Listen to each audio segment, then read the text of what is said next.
Hey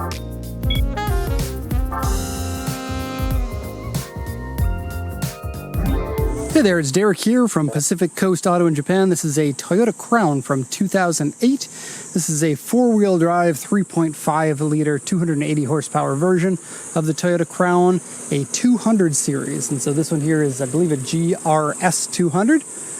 And that makes it, I think, the 10th model of the Crown. We'll take a look at the vehicle compared to the vehicle's inspection sheet. This one was bought from auction, like most of our cars, for export over to Canada. Probably 20% of our sales at the moment are going to Canada, which is my home country. Yeah, overall, very happy with the condition of this one. These Crowns are excellent. There are plenty of them here in Japan.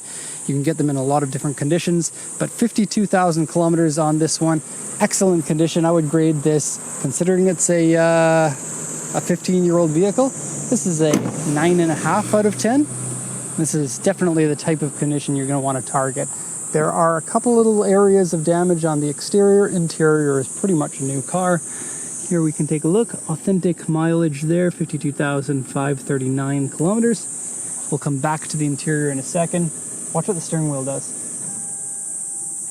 Ooh, the seat also does that too, but it's currently in the full back position. We'll come back to that in a sec. Let's translate the auction inspection sheet first for you here. This is the information that comes from the auction, both from the seller and the auction inspector. So it's a 2008 Toyota Crown, and of course this is all in Japanese. We are in Japan. I'll translate to English here for you. Oh, I got that engine wrong. It does come in a 3.5 liter version. This is a 2.5 liter version. The 2.5 liter engine, I believe, is somewhere in the range of around 190 to 200 horsepower. I don't know, but we will put it in the beginning of the video. This is the Athlete i4 Navi package, and so it's a smart four-wheel drive system in it. And if you take a look at the car, you'll notice the suspension is about 1.5 inches taller than the regular version of the Crown. Dozo, sumimasen. And as the reason for that is because the four-wheel drive version has to fight with the mountains of Japan. Yes, Japan is a hugely mountainous country, and some of the roads are extremely hard to approach without having that extra ground clearance. And so it is close to necessary in some areas. And so you'll find that a lot of cars here in Japan become cool, right? Come in four-wheel drive, even though they're not normally four-wheel drive. Things like the Fit, or the Vitz, or the Crown like this, or the Camry, or the Skyline. The Forester is always four-wheel drive, so is the Impreza. The Lupo isn't a Japanese car. The Cities, yeah, the Cities turned into the Fit, and so kind of fit four-wheel drive. Anyways, this is a auction grade 4.5 interior B. I'll just quickly finish this. Sales points are HDD, hard disk drive, multi-screen navigation package. It's the OEM Toyota one. This is actually the Navi package, is the name of the package of the car. Has a digital TV tuner to watch TV in Japan. It won't work outside of Japan. Built-in toll collection box for Japanese highways. That would have been a new thing back in 2008. Reverse camera, smart key, owner's manual, maintenance notes, and documents are received by USS, meaning that the seller had already given the documents to the USS auction, which is where we bought this one from. USS Niigata. Interior slightly dirty. Jack and tools are missing. Wheel scratched, very scratches and dents. And then on the body here, scuff on the front bumper, which turned out to be nothing.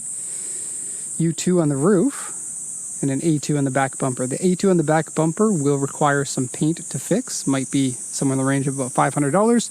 But then the car is close to perfect. That'll bump it up to 9.8 out of 10. So let's do a once around here. The Crown, 10th generation? I think that's right. 200 series, fantastic looking car. Very commonly aspired for the successful salaryman who just retired.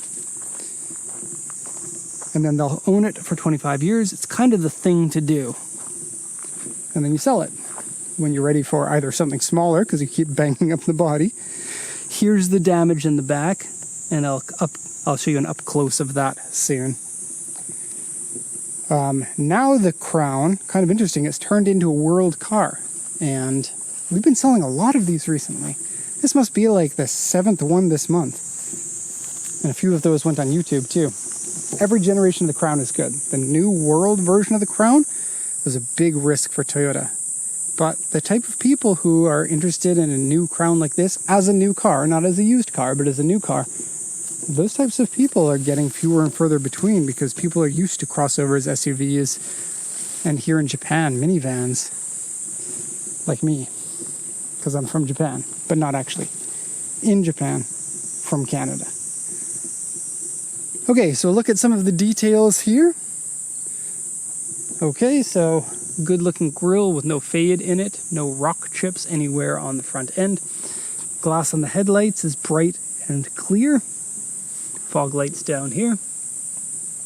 The scuff on the front bumper is right here. If you're struggling to find it, that's because it's very tiny. Okay, paint condition looks great. Have a look at the nice reflections. And no areas that have been repainted. Wheels, not in the best condition, but it's always fun to buy a car and then pick which wheels that you want for it. And I know a lot of people watching this understand about that. Especially if you buy the car from auction, you got to wait for it to arrive. You can get your wheels ready for it when it lands. So here's the big area of damage, and yeah, it'll need some paint here. It's also damaged some of the metal of the car, so plastic here, metal here. Just a little bit. You might be able to get away with a very well done touch-up paint there after brushing the rust out. This part here, maybe a professional painter would do good for that. The bumper, it's highly visible if you were to screw that up. Okay, the U2 on the roof is all around the antenna. It looks like they hit this with something. There's a dent basically around it. Okay, now besides that, you're looking at a perfect car. I really couldn't find any scratches around the door handles, no scuffs on any of the corners. Oh, I'm sorry. There is one more. I'm talking about how perfect the car is. One more right here. This was the thing in the mid-2000s to have exhaust pipes that weren't real exhaust pipes. Like the real one is in there, but it kind of looks cool with it molded into the bumper. And so especially Toyota did that a lot. Okay, tiny little spoiler, but it will make a difference with aerodynamics. And I'd say it's probably a fairly aerodynamic body, taking a look at the look of it. The underside also has a nice undercover for all of the underneath the engine. If you take a look under there, it is looking fairly underside aerodynamic. And of course, no signs of any rust or anything underneath there. Okay, I don't know what this is, but kind of like a bird poo, but also the most beautiful bird poo that I've ever seen. This one less so. Mirrors give good visibility. No tinted windows, which is my favorite. And the interior of this just feels so good to go into. It smells like a new car, even after all these years. And all the fabrics are all in such good condition, with only a little bit of soiling on both the driver and passenger seat. Plenty of room here. This really is a nice car. If you sat in it, you'd be like, wow, I can't believe this is 15 years old and someone has been driving this for that time. Crown thing of having controls for the seats here. And of course, all the seats have been tested. Mechanically, power steering's been tested. It's fine. Front end is good. Let's use our muscles, Derek. Power steering feels good. Throttle response is good. And it's a direct injected engine, so should be fairly good on fuel economy. These are still like 1,800 kilos, and so they're not going to be the best fuel economy, but better than a minivan for sure, better than an SUV.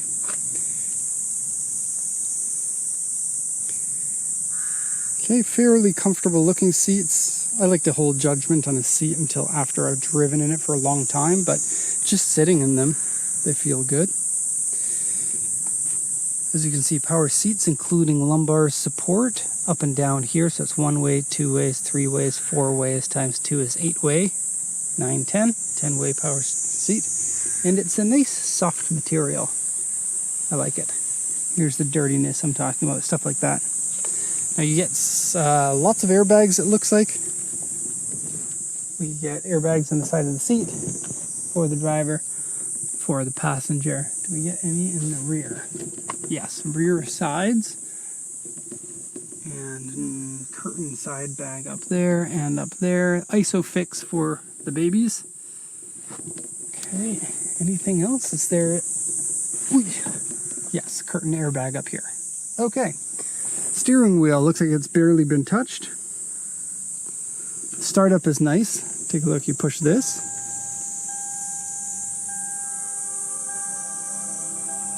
That's a beautiful sound, except for the dinging is not beautiful. The needles light up, and then the gauge comes in. Kind of a cool look. Okay, that dinging is annoying. Let's press the button until it stops. That's how we fix cars here. Nice and clean underneath here. This is all good looking. Of course, it's not a real wood, but I don't think it's really trying that hard to be a wood.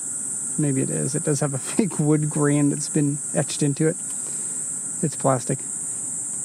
Touch screen here, so Navi of course won't work outside of Japan.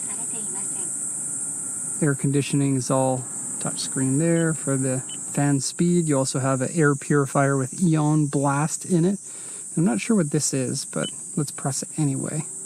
Swing vents, yes. Oh, maybe that's an auto mode. Let's not do the auto mode. Let's watch the swing vents go back and forth. Now go left. Yeah. Okay. Now you know what that's all about. A boot. Okay. Glove box. Pretty normal. Place for your glasses. Pretty normal. Emergency button with an ambulance on it. Not so normal. Don't want to press it. Find out what happens. Okay. Place for drinks. There's also two in the back in the center armrest. You get this BMW thing that's in a Toyota because they were like, we're taking all your good ideas. This is fun because you can open it this way and this way. If you haven't already and you're interested in the Crown, there's a Crown Hybrid on the channel. I'm sure there's a 3.5 liter version of this Crown and then a bunch of other generations of Crown. Probably about half of them we have on the channel if you're interested. This is the most modern one that you can import to Canada at the moment. And then this is 2 generations away, I believe 2 generations away from what we have now. I think we're on the 12th generation? Don't know.